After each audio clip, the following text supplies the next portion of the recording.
Eu faço sim.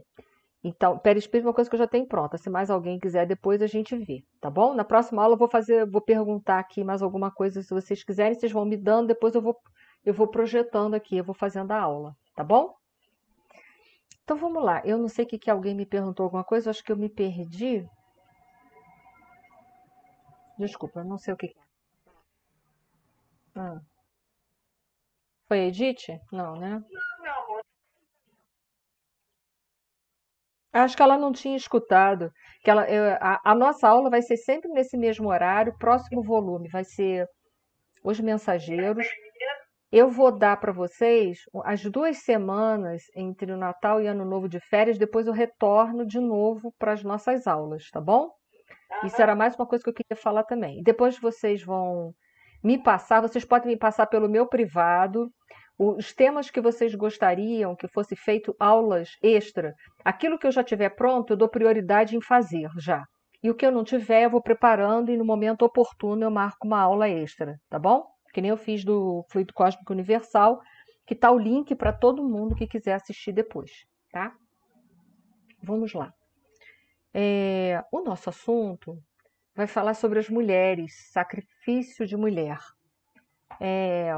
E é bastante interessante, né, porque vai falar um pouco sobre a mãe do André Luiz, um espírito que já está num patamar de amor, que com certeza não é o meu patamar de amor, mas é o patamar de amor de muitas almas que conseguem serem abnegadas, conseguem renunciar ao seu próprio ego, porque fazer o que essa mulher vai fazer, a pessoa tem que ter um desprendimento de si próprio muito grande. Porque, em geral, a gente não suportaria a metade, eu pelo menos não suportaria a metade que ela vai suportar ali. Então, é um grande exemplo para todos nós seguirmos, ou pelo menos direcionar a nossa vida para que um dia a gente também possa ter a capacidade que essa mulher tem de amar incondicionalmente. Porque, em geral, o nosso amor é muito cheio de condições. A gente ama com condições. Então, vamos lá, vamos seguir capítulo adentro.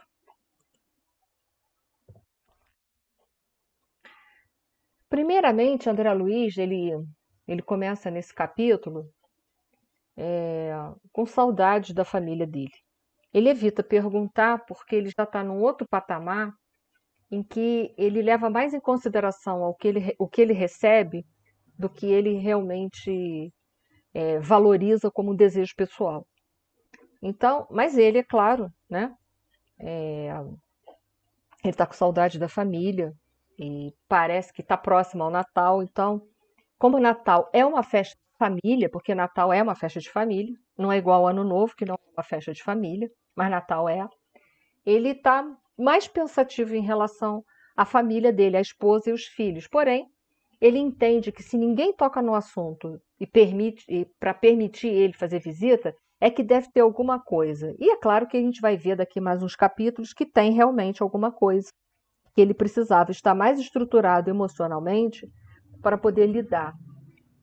Então, assim, ele começa em dado momento, eu tirei ali falando da saudade, ele coloca assim: apenas pelo Natal, quando me encontrara nos festejos da elevação, tocara levemente no assunto, adivinhando-me as saudades da esposa e dos filhinhos, comentara as alegrias da noite e asseverara não andar longe o dia em que me acompanharia ao ninho familiar. Agradeci comovidamente, esperando, cheio de bom ânimo. Entretanto, atingíramos setembro de 1970. Sem, 1940, desculpa. Sem que visse a realização dos meus desejos. Quer dizer, então já se passaram muito tempo e até hoje ele não tem nenhuma notícia, né? Ele está relatando saudade, mas ele sabe que em breve ele vai poder estar com a família. É uma coisa muito difícil mesmo, porque a gente que fica aqui na Terra, a gente também fica com saudade de quem partiu. Mas a gente tem que trabalhar essa saudade dentro da gente, principalmente a gente que sabe que a morte não existe, que é um eterno contínuo. A gente sabe que em dado momento a gente vai ter oportunidade de estar com aqueles que a gente ama novamente. Não no momento que a gente quer, porque muitas vezes a gente não está preparado. Muitas vezes também os nossos entes queridos não estão preparados para poder receber a gente. Então, há uma série de circunstâncias que nos impedem de que o nosso desejo seja prontamente atendido. Ou porque a gente não está preparado, ou porque os entes queridos não estão preparados e a gente tem que entender que cada um tem o seu tempo especial de se preparar. E é ponto final, a gente tem que entregar isso para Deus. Eu sei que isso é difícil, mas a gente tem que tentar começar a se esforçar para entender e aceitar isso. Confortava-me, porém, a certeza de haver preenchido todo o meu tempo nas câmaras de retificação com serviço útil. Não descansara. Nossas tarefas prosseguiam sempre sem solução de continuidade, ou seja, sem interrupção. Habituara-me a cuidar dos enfermos, a interpretar-lhes os pensamentos. Olha como André Luiz está diferente, né?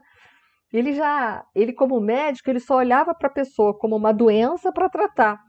Aqui ele já está, olha só como ele está olhando para as pessoas adoentadas, ele está cuidando do enfermo, tentando entender os pensamentos deles, as emoções que iam dentro do coração dele. Então, olha só, André Luiz mudou muito a forma de cuidar das pessoas, que essa deveria ser a forma da gente cuidar. Os profissionais da área de saúde, às vezes, eles caem no automatismo, né? Eles acabam tratando, às vezes, muitos dos profissionais, naquele automatismo de que tem que olhar para a pessoa como uma doença, como alguém a cuidar, e esquece que por detrás daquela doença tem uma pessoa que precisa de socorro, que precisa às vezes falar, que precisa às vezes ser ouvido. E a gente às vezes esquece um pouco tudo isso, né?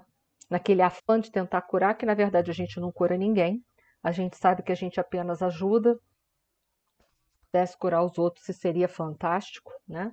Mas a gente não cura, a gente ajuda a pessoa a encontrar o seu processo de cura. Uns encontram, outros têm mais dificuldade, precisam passar mais tempo até encontrar o seu processo de cura. Isso a gente tem que entender também. Então, isso a gente, como profissional de saúde, a gente tem que respeitar também. Então, tem uma série de coisas que não são fáceis, né? Não perdia de vista a pobre Elisa. Lembra? A Elisa era a empregada doméstica dele, coisa e tal, que ele havia tido um flerte com ela, achando que estava tudo certo, né? Encaminhando-a de maneira indireta a melhores tentames. Quer dizer, ele não esqueceu da obrigação dele, porque um dia ele, de certa forma, a usou. Então, ele tem uma responsabilidade de conduzi-la de alguma maneira. Então, ele não esquecia de ampará-la sempre que possível para que ela pudesse sair daquela condição, para que ela pudesse se reabilitar como espírito imortal e seguir a sua vida fora. Então, olha só que bacana como o André Luiz estava completamente modificado. Aquele André Luiz que a gente viu lá nos primeiros capítulos, uma pessoa tão voltada para si próprio, se achando mais importante do que todo mundo, só por ser médico, só por ter uma função na Terra de relevância.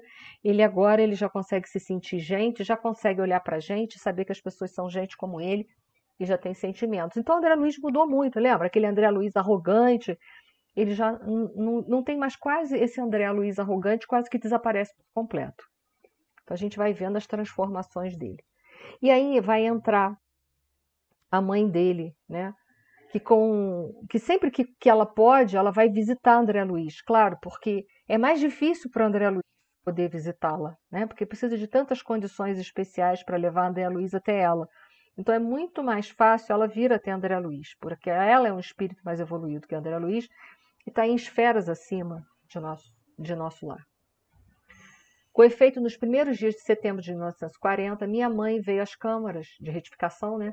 E depois das saudações carinhosas, comunicou-me o propósito de voltar à Terra, ou seja, de reencarnar, né? Então ela já começa a conversar com a André Luiz, já tem todo um planejamento para ela retornar à Terra. Não concordo, disse ele. Voltar a senhora carne, quer dizer, ele ainda não tinha noção de que ela não é um espírito perfeito. Ela pode ser um bom espírito, mas não é um espírito perfeito. Então ele não entende como ela, tanta bondade, precisa voltar à carne. Ele talvez entenda ele necessitar, mas ele não entende ela. Por quê? Internar-se de novo no caminho escuro, sem necessidades imediatas, mostrando nobre expressão de serenidade, minha mãe ponderou: não consideras a angustiosa condição de teu pai, meu filho? Há muitos anos trabalho para reerguê-lo e meus esforços têm sido improfícuos. Laerte é hoje um cético de coração envenenado. Não poderia persistir em semelhante posição sob pena de mergulhar em abismo mais fundo, né? Que fazer, André? Terias coragem de revê-lo em tal situação, esquivando-te ao socorro justo? Quer dizer, ela mostra para ele né? Ele é uma alma, uma pessoa necessitada. Como pode a gente que está tão próximo a ele largar ele para lá? Eu sei que é dureza, né? Por isso que eu falei, ela tem muita abnegação. Porque esse marido não foi um bom marido exatamente. Ele teve amantes, etc e tal, amantes que o acompanhou no pós-morte, o obsidia nos umbrais. Mas veja bem, essa mulher consegue ver além, ela consegue ver a necessidade dele. Isso me lembrou uma frase de Humberto de Campos, no livro Boa Nova, que diz que nós somos mais frágeis do que perverso. E é verdade, ele é mais frágil do que perverso. Eu sei que quando a gente está com raiva, a gente olha para a pessoa, a gente acha ela mais perversa do que frágil. Mas, em verdade, quando a gente age de forma leviana com alguém, a gente é mais frágil do que perverso. Até porque Deus não criou ninguém mal, né? Então, o mal não existe, é uma situação passageira.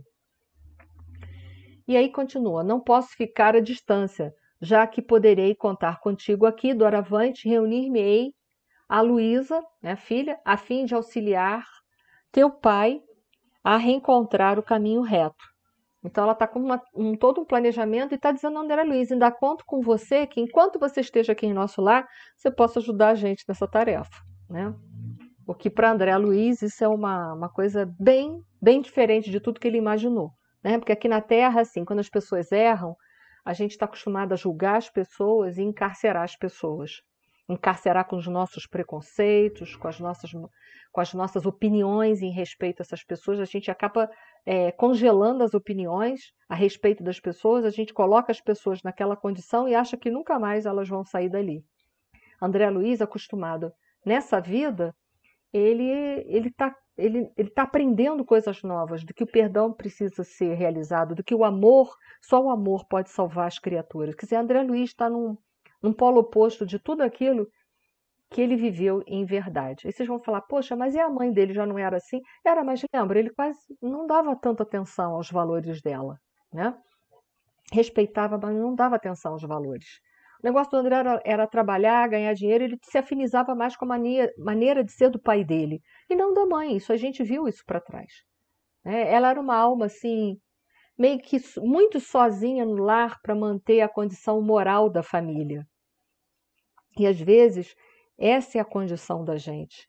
A gente às vezes está inserido numa família, que é uma família difícil, de espíritos mais atrasados, e essa é a nossa condição, e muitas vezes a gente reclama dessa condição. Mas essa é a condição dela, e uma condição que ela exerce com muita moral, com muita abnegação, com muita renúncia e com muito amor. E esse é o convite do Pai para todos nós.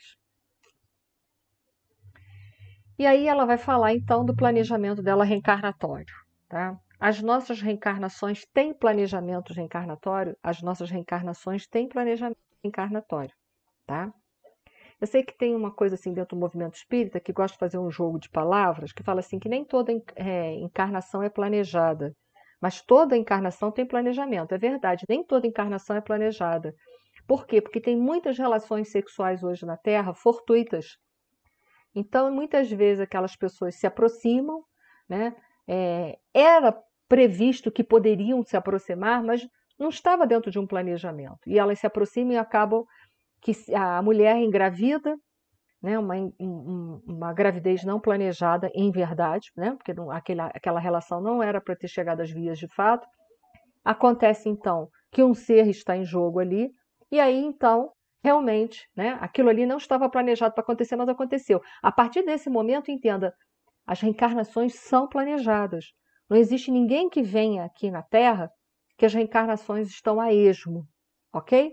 Tem sempre planejamento reencarnatório, nós vamos falar sobre isso. E outra coisa que eu quero que vocês, por favor, se vocês já ouviram falar isso, vocês risquem do caderninho o que eu vou falar agora. Obsessor não faz planejamento reencarnatório de ninguém. Ninguém. Planejamento reencarnatório são feitos por espíritos de uma envergadura maior. Porque não existe reencarnação feita com o intuito de dar errado. E imagina, o que o obsessor ia fazer? Eu quero mais que a Eni seja desgraçada, que ela se afunde, que tudo na vida dela dê errado. Não é isso que o obsessor ia falar? Pode falar, Mirza. Qual é? Eu não tenho isso pronto, mas tudo bem. Vou botar isso na minha lista para a gente fazer, tá bom? Então, isso que eu quero falar para vocês, que não existe planejamento reencarnatório feito pelo obsessor. Quem faz planejamento reencarnatório são espíritos de uma envergadura maior e os nossos planejamentos são todos, os planejamentos são realizados para que nós possamos ser bem-sucedidos.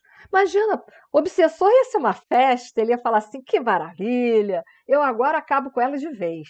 Porque eu vou colocar ela numa situação de que ela não vai ter saída mesmo, aí que ela vai se afundar mesmo. Entenda, não tem como, isso não existe, entendam isso. Entende? Foge à lógica.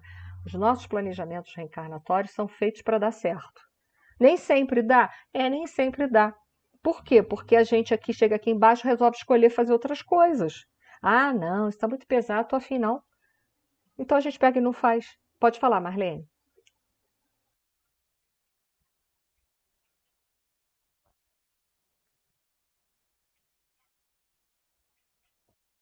Também. Não é marcado, não, porque ninguém está marcado para fazer mal a ninguém. Isso, se eu não me engano, está na questão 470 de O Livro dos Espíritos. Quem tiver aí na mão, por favor, caça o Livro dos Espíritos, a pergunta 470 ou 740, eu nunca sei, acho que é 740. É 740, pode olhar. A 740 vai dizer que ninguém nasce com missão de fazer o mal. Então, ninguém nasceu com missão de estuprar ninguém. Mas acontece que, vamos supor, uma mulher que foi muito vil em vidas passadas, que abusou dos homens, da confiança, que foi sedutora, que fez e aconteceu, ela nasce suscetível de ser estuprada. Suscetível. Então, pode ser que nessa passagem dela pela vida, ela encontre com um daqueles homens no qual ela perverteu eles outrora. E aí, como ela é suscetível porque ela infringiu as leis, pode acontecer a situação do estupro. E a espiritualidade sabe disso. Sabe e tem a carta na manga. Caso ocorra, caso venha de fato acontecer, porque nós temos livre-arbítrio, podemos não fazer. Caso de fato isso venha a acontecer, o que acontece? A espiritualidade já tem ali um espírito que provavelmente ligado a um e outro, que vai renascer junto àquela mulher por uma questão qualquer, enfim, vai renascer com ela, ou uma prova, ou uma expiação, ou por missão, enfim, um espírito vai estar ali, que já vai estar engatilhado, caso isso aconteça, para que então aquela mulher então possa receber aquele filho. Não sei se eu me fiz entender, tá? A pergunta é 740, gente? Não, pode falar, Loriana.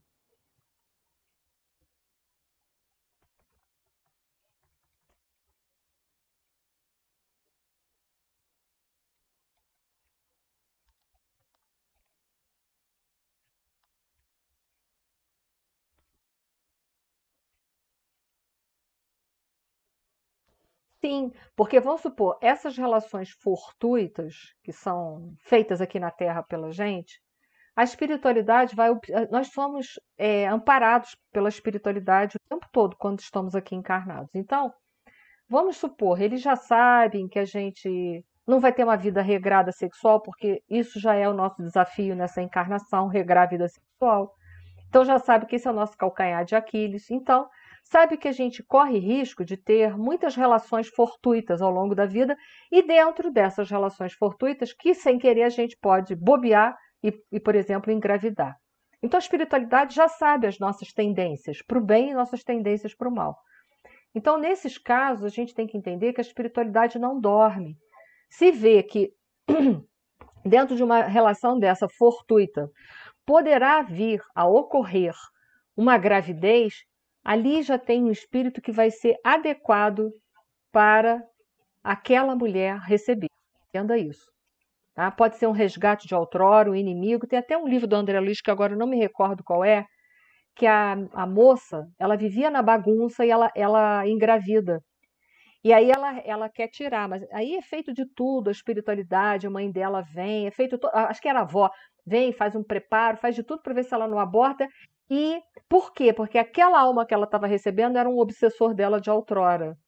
E aí, mas só que ela vai a vias de fato e aborta. Nisso a obsessão já se instala com rapidez, né? Porque ela intenta fazer o aborto e ela acaba conseguindo, e aí ela desencarna porque ele, na hora, ele provoca uma situação nela tão ruim, ela tem uma hemorragia e aí ela morre. Mas enfim, é um assunto que a gente pode falar para frente, sim. Mas até nas fortuitas, que não foi planejado para ter filho, mas se ocorrer, a espiritualidade já tem uma carta na manga para botar o espírito adequado naquela família que vai acontecer ali, tá bom? Oi, Leida, fala. Missionários da Luz, né? Então depois tu me dá o capítulo direitinho que eu passo para eles. Alguém já viu a pergunta 740 Livro dos Espíritos? Não, né? Então é 470. Então só um minuto, só um minuto.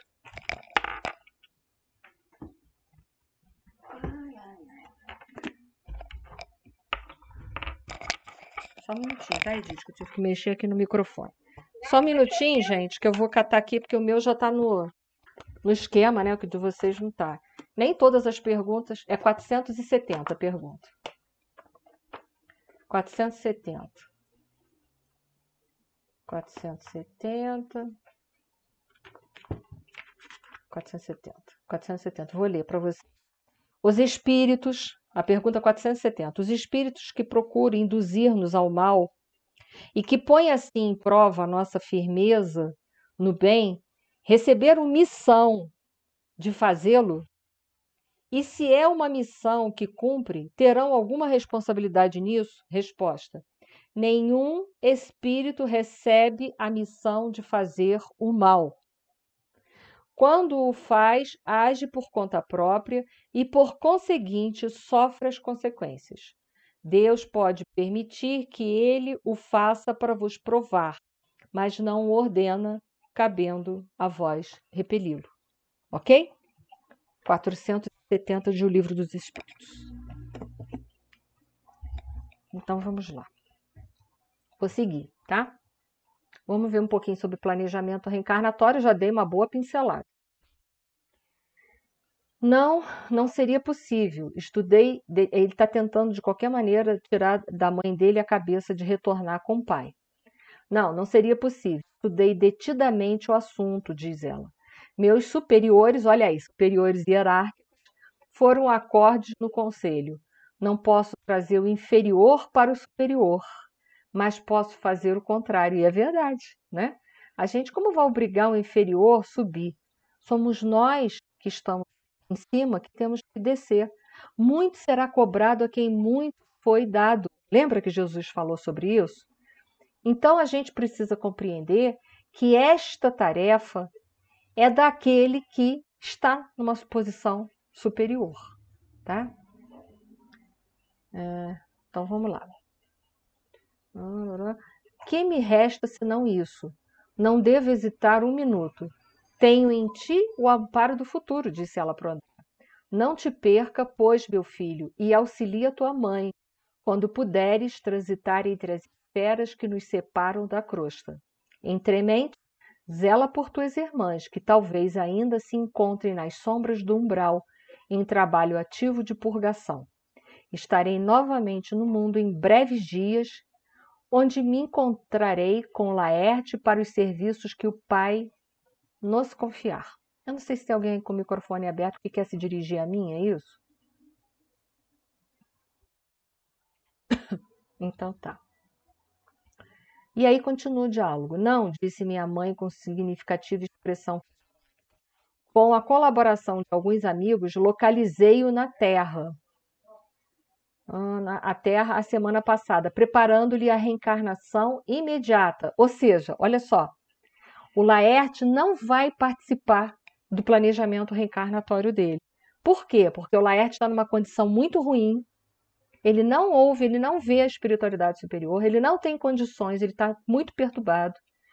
Então, o que foi feito pela mãe do André Luiz? Ela preparou, planejou toda essa reencarnação, Os superiores fizeram todas as revisões e o Laerte vai reencarnar compulsoriamente. Enir, o que é reencarnação compulsória? Reencarnação compulsória é quando a pessoa que está reencarnando, ela não participa ativamente do planejamento dela reencarnatório.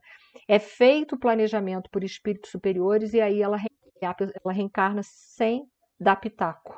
É isso que é reencarnação compulsória. Tá bom? É isso. Mais uma questão aí para vocês, tá bom? Oi? Pode fazer.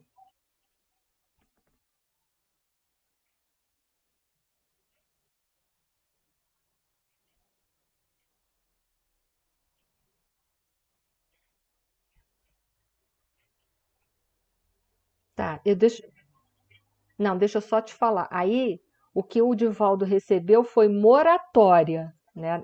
Ah, moratória é um período a mais que a gente ganha para prosseguir dentro da reencarnação. Por alguma razão de ser. Tem uma outra obra do André Luiz também que vai falar de uma senhora que era protestante. Era uma cardíaca, ela estava muito grave, ela estava prestes a desencarnar. Só que eles deram a ela mais um tempo de vida, por quê? Porque a neta, acho que era a neta, estava. Não, a filha, sei lá, estava grávida. Vai, Márcia, corrija. Isso. Ah, eu sabe que eu sou ruim nisso, né? A filha. Isso.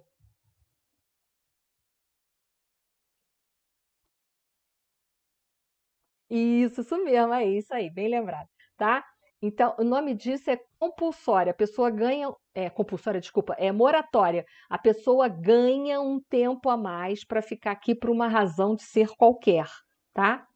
É diferente de reencarnação compulsória. Reencarnar compulsoriamente é quando eu não participo da minha reencarnação.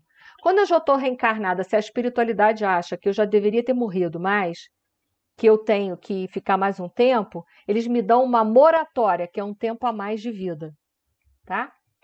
Mais uma coisa que, para quem não sabe, tá pegando hoje, tá? Então vamos lá, me perdi aqui, tá? Vamos lá. A semana passada, preparando-lhe a reencarnação imediata, sem que ele nos identificasse o auxílio direto. Quis fugir das mulheres que ainda o subjugam, talvez com razão, e aproveitamos essa disposição para jungi-lo à nova situação carnal. Mas isso é possível? E a liberdade individual? Pergunta André Luiz. Minha mãe sorriu, algo triste, e obtemperou. Há reencarnações que funcionam como drásticos. Ainda que o doente não se sinta corajoso, existem amigos que o ajudam a sorver o remédio santo, embora muito amargo. Relativamente à liberdade restrita, a alma pode invocar esse direito somente, olha aí, quando compreenda o dever e o pratique. Quer dizer, ele não compreende e nem tem como cumprir o dever. Então, ele precisa reencarnar, ele vai reencarnar. Quanto ao mais, é indispensável reconhecer que o devedor é escravo do compromisso assumido. Ele tem karma, ele tem que retornar. Então, está dentro da lei, não está acontecendo nada fora da lei. Deus criou o livre-arbítrio, nós criamos a fatalidade. O que é fatalidade? Fatalidade é o seguinte: posso fazer o mal à vontade. Só que, fatalmente, eu vou colher o quê? O mal. Tá? A fatalidade, quem cria na nossa vida somos nós mesmos. Com exceção da morte, que fatalmente todos morreremos, ninguém vai ficar para semente, tá? Porque é da lei. É preciso quebrar, portanto, as algemas que fundimos para nós mesmos. Tá? Estou aqui. Vamos lá. Lei de ação e reação. Nós estamos falando de fatalidade, né? Deus meu, exclamei, né? O André Luiz. Será então possível? Estamos à mercê do mal até esse ponto? Quer dizer, ele não está à mercê do mal. O André Luiz não entendeu, né? Simples joguetes em mão dos inimigos, ou seja, já que fizemos o mal, então agora a gente tem que passar pelo mal também. Não, não é a pena de talião. Lei de ação e reação não tem nada a ver com pena de talião, isso é uma outra coisa. Essas interrogações, meu filho, esclareceu minha genitora muito calma, devem pairar em nossos corações e em nossos lábios. Antes de contrairmos qualquer débito, E antes de transformarmos irmãos em adversários para o caminho, não tomes empréstimos à maldade. E as mulheres, indaguei, que será feito dessas infelizes? A gente sabe que elas vão reencarnar como filha, né? Desde aquela hora, minha mãe não era... Enfim, elas reencarnariam como filhas, tá? Dela. Então, o que a André Luiz está perguntando assim, ele vai ter que reencarnar porque vai ter que resgatar todo aquele mal que ele fez? Meu Deus, o que é isso? O André Luiz pergunta, nós estamos à mercê do mal? Não, nós estamos à mercê do mal que nós semeamos para nós. Ué, a isso a gente está, né? Então, se agora a gente escolhe fazer o mal, a gente fica só querendo receber o bem, ora, isso seria muito bom, né? Mas não é assim que funciona. Então, ele está só regido pela lei de ação e ação. Se ele plantar o mal, fatalmente ele vai ter que colher esse mal. Então, ele é obrigado a reencarnar, sim. Para quê? Para que ele possa verdadeiramente resgatar o mal que um dia ele plantou. Ok? Ficou entendido para todo mundo? Bom, e aí André Luiz fecha, ele diz assim, desde aquela hora minha mãe não era apenas minha mãe, era muito mais que isso, era mensageira do amparo que sabia converter verdugos em filhos do seu coração, para que eles retomassem o caminho dos filhos de Deus. Olha que bonito, né? Isso é muita abnegação, isso é muita renúncia. Ela soube perdoar, ela soube amar sem condições. Então aqui foi.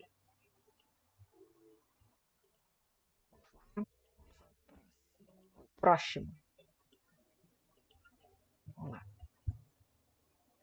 Foi para todo mundo? Podemos seguir ainda mais um pouquinho? Qualquer dúvida que vocês tiverem, podem fazer pergunta, tá? Nós não precisamos correr, nós estamos tranquilos dentro, tá?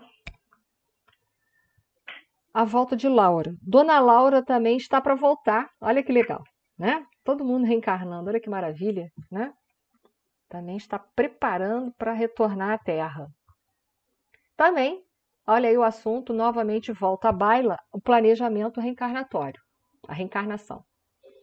Não só minha mãe se preparava para regressar aos circos terrenos, também a senhora Laura encontrava-se em véspera do grande comedimento.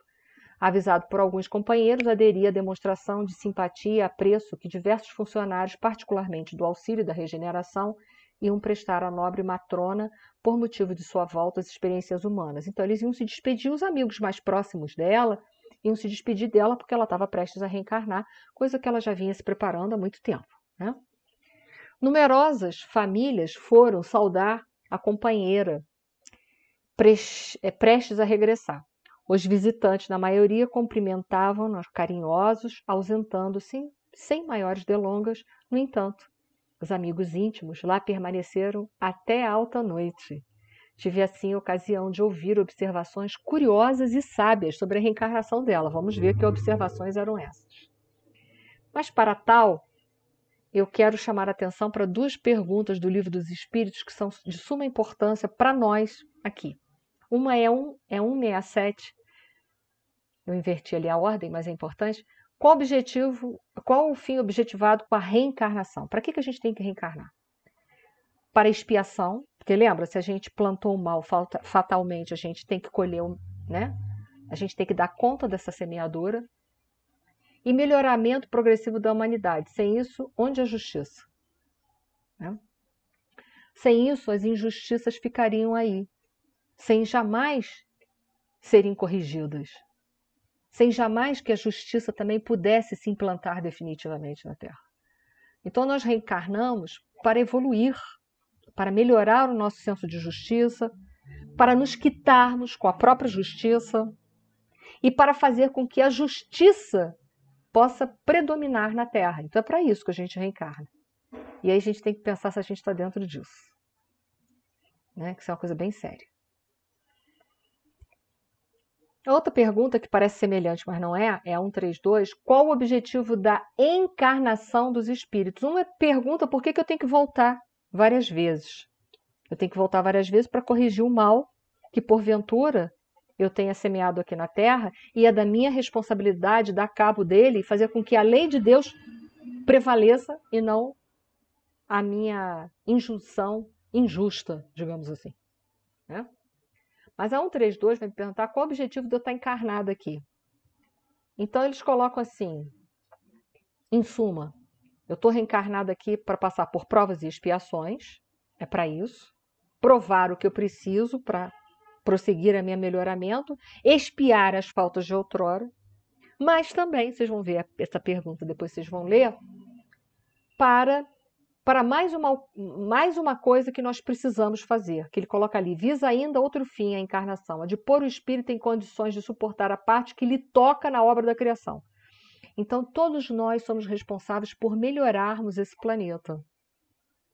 Então, a gente não está aqui reencarnado só para dar conta da nossa própria vida, mas para contribuir pela evolução desse planeta em todos os sentidos, intelectual e moral. E aí a gente tem que pensar, será que eu estou contribuindo para isso? Também. É uma outra coisa que eu preciso pensar. Tá? Então, Dona Laura e a mãe do André Luiz vão reencarnar. E a gente vai vendo que as reencarnações têm essas finalidades. Provas e expiações, o tempo todo. E auxiliar o progresso comum da Terra. A mãe do André Luiz, com certeza ela está fazendo isso. Por quê? Porque ela não tem expiação com o marido. O marido é que infringiu a lei. Ela poderia seguir a vida dela em paz. Mas ela volta abnegadamente para quê? Para ajudá-lo a alavancar o progresso dele e das duas amantes dele. Olha só. É pauleira, né, gente? Não é mole, não. É tenso. É tenso. Essa é a contribuição dela para a humanidade. E a nossa contribuição, às vezes, que é tão pequena, a gente às vezes reclama. Aí a dona Laura vai fazer as colocações dela. O interlocutor tomou expressão de sincera fraternidade e acrescentou, estimulando-a. Espero, entretanto, porque ela estava falando, né? O medo dela, que ela falhasse. É um medo natural, gente. Voltar à influência da matéria pode não ser tão fácil, porque a gente sabe que aqui muitos de nós desistem de fazer o que tinha que fazer. Então ela está falando que ela está com medo. É natural esse medo, né? E aí, o amigo fala, espero, entretanto, que se encontre animado para a luta. Ele vai falar para é uma glória seguir para o mundo nas suas condições, ou seja, ela se preparou muito para isso, né? Milhares e milhares de horas de serviço a seu favor perante a comunidade de mais de 1 milhão de companheiros. Além disso, os filhinhos constituirão seu belo estímulo à retaguarda. Então ela construiu toda uma fortaleza para voltar. Ela trabalhou muito, ela se fortaleceu interiormente e também granjeou a simpatia de muita gente que com certeza vai vibrar positivamente e vai ajudá-la. Além dos filhos que estão na retaguarda, ou seja, estão no mundo espiritual, que vão fazer de tudo para ajudar também para que tudo dê certo. Mas ela não se sente totalmente segura para isso, apesar de ter se preparado tanto. Ora essa, não se deixe levar por conjecturas, disse, né? Atalhou o ministro Genésio, que é um amigo. Precisamos confiar na proteção divina e em nós mesmos. O manancial da providência é inesgotável, ou seja, Deus, ele tem sempre solução para todos os nossos problemas. Por que a gente está tão preocupado? A gente não tem que estar preocupado. A providência divina é a solicitude do Pai para conosco. Então entenda, Deus sempre vai nos amparar. E não há problema que Deus não possa nos ajudar a resolver, porque Deus é um onisciente, Ele sabe tudo. E ele coloca, é preciso quebrar os óculos escuros, que é nosso pessimismo, né, que nos apresentam a paisagem física com exílio amarguroso. Não pense em possibilidades de fracassos. Mentalize, sim, as probabilidades de êxito. Além do mais, é justo confiar alguma coisa em nós outros, seus amigos que não estaremos tão longe, no tocante à distância vibratória. Pense na alegria de auxiliar antigas afeições, pondere na glória imensa de ser útil. Ele estava mostrando um monte de lado positivo que ela tinha. Então, que ela não se deixasse levar pelo pessimismo e olhasse tanta coisa positiva que tem ao redor dela. Ela tem mais para conseguir sair vitoriosa dessa reencarnação que ela está já preparando do que fracassada. Então, ele estimula isso a ela. Tenho solicitado o socorro espiritual de todos os companheiros a fim de manter-me vigilante nas lições aqui recebidas. Bem sei que a terra está cheia da grandeza divina. Basta recordar que o sol é o mesmo que alimenta os homens. No entanto, meu caro ministro, tenho receio daquele ouvido temporário em que nós precipitamos, que a gente esquece muitas coisas, né? Sinto-me qual enferma que se curou de numerosas feridas. Em verdade, as úlceras não mais me apoquentam, mas conservo as cicatrizes. Bastaria um leve arranhão para voltar à enfermidade. Ela sabe disso que nós somos suscetíveis, né? A gente tem que vir aqui provar que realmente tudo que a gente aprendeu, a gente agora está conseguindo colocar em prática. Porque é aqui que a gente põe em prática o aprendizado. Então ela está com medo disso, para caçar na aprovação. Estou convencida agora de que sua visita é providencial, ela fala. Precisava levantar energias, faltava-me essa exortação. É verdade, nossa zona mental é campo de batalha incessante, ou seja, afugente o pensamento negativo e alimente as boas coisas, né? Alimente tudo aquilo que ela construiu ao redor dela para que ela pudesse sair vitoriosa. É preciso aniquilar o mal e a treva dentro de nós mesmos, surpreendê-los no reduto a que se recolhem, sem lhes dar a importância que exigem. Sim, agora compreendo. Aí ela voltou novamente, né? Eu não sei se hoje vai dar para a gente falar sobre tudo isso, mas ela vai falar um pouco sobre a genética, porque a Laura, ela participou também ativamente da reencarnação dela. E aí tem um fato muito interessante que vai provar para que a genética é efeito e não causa. Apesar da ciência dizer que a genética é causa e não efeito, né? Nós sabemos que a genética é só efeito. E qual é a causa? O espírito imortal. Ou seja, a gente só vem com uma doença geneticamente, por exemplo, porque nós trazemos essa marca no nosso perispírito, não é por um acaso. O cientista comum, o médico comum, ele vai dizer assim, você tem essa doença por uma fatalidade que geneticamente você herdou esse gene e está tendo essa doença. Mas nós sabemos que não é isso, né? A causa de todas as nossas enfermidades são as marcas no perispírito que a gente fez quando em outras vidas nós andamos pelos caminhos tortuosos. E aí, então, a gente, por ter infringido as leis divinas, nós fizemos essas marcas no nosso perispírito. Então, a genética é causa, ela é simplesmente efeito. E não podemos esquecer que Laura volta à Terra com extraordinários créditos espirituais. Ainda hoje, o gabinete da governadoria, olha aí, são os espíritos superiores que planejam tudo, forneceu uma nota ao Ministério do Auxílio, recomendando aos cooperadores técnicos da reencarnação o máximo cuidado no trato com os ascendentes biológicos que vão entrar em função para constituir o novo organismo do nosso irmão. Repare, disse o interlocutor solícito, que o seu mérito em nosso lar é bem grande, porquanto o próprio governador determinou medidas diretas. Não se preocupe, portanto, minha amiga, exclamou o ministro Genésio, sorridente, terá ao seu lado inúmeros irmãos e companheiros a colaborarem no seu bem-estar. Então, eu vou dar só um exemplo para vocês que a gente não precisa se preocupar. A gente nasce numa família, sei lá, que a genética é hereditário problema cardíaco. Não se preocupe. Sabe por quê? Se você não tem débito nessa área, mesmo isso sendo uma questão da genética, a gente não vai pegar aquele genzinho com problema para ter problema cardíaco, tá? Em suma, seria mais ou menos isso aí a questão da dona Laura. E aí a pergunta que há muitos meses atrás a Márcia me fez, que eu falei que estaria no próprio livro, aqui em questão, sobre a emancipação da alma em crianças. Porque o Ricardo vai vir à noite para conversar com ela. E o Ricardo já está reencarnado, ele é criança. A gente vai ver isso nos próximos capítulos, tá? Amanhã à noite, André, espero igualmente por você, faremos pequena reunião íntima. O Ministério da Comunicação prometeu-nos a visita de meu esposo, Ricardo. Nada, é uma criança, vocês vão ver isso nos próximos capítulos. Embora se encontre nos laços físicos, Ricardo será trazido até aqui com auxílio fraternal de companheiros nossos. Além disso, amanhã estarei a despedir-me, não falta, tá? Então, era isso que eu tinha para falar. Então, a pergunta que a Márcia já me fez há vários meses, que eu disse que sim, mas que teria referência no livro, hoje está mais do que comprovado, a gente vai ver nos próximos capítulos. Criança emancipa, a gente é espírito, qualquer espírito emancipa. O grau de emancipação é que está diretamente ligado à nossa evolução. Mas todos nós podemos emancipar, ou seja, nos desprender do corpo físico.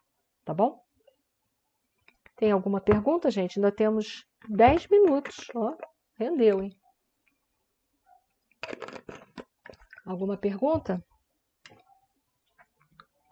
Não? Sim.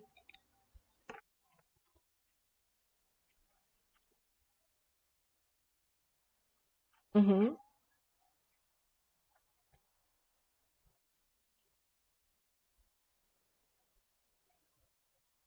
uhum.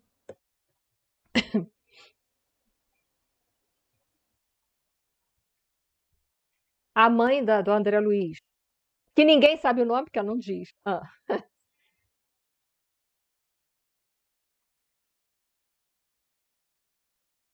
isso. É. Ela não tem expiação com o marido, com o Laerte, tá? Ela vem por abnegação.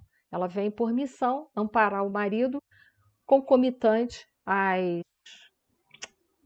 às amantes dele, tá? Mas é uma missão dela, que ela já tem condições, né, para isso, né? Eu não teria. Juro que nem ele, nem as duas, tá? Tô sendo sincera, eu não tenho esse amor todo. Mas, assim, admiro e trabalho para que um dia o meu amor possa ser tão abnegado assim, né? Porque é muito difícil, gente, né? Ele aprontou com ela enquanto estava encarnado e com essas amantes, e agora ela, além de estar com ele novamente, que ela não precisa, mas ela aceita, ela ainda vai receber as duas como filhas do coração dela, que com certeza vai ser vão ser filhas muito difíceis para ela educar. A gente sabe disso. Serão rebeldes, revoltados, estarão sempre contra ela. Ela terá que ter muito amor no coração dela para poder domar esses três leões aí que ela está aceitando. Não é mole, não, gente. Isso é por amor mesmo, tá? Tem que ter muita condição interna para poder aceitar isso. Se não tiver, falha, entendeu? Mas é isso aí mesmo que tu pensou, Márcia. É, vocês têm mais alguma pergunta?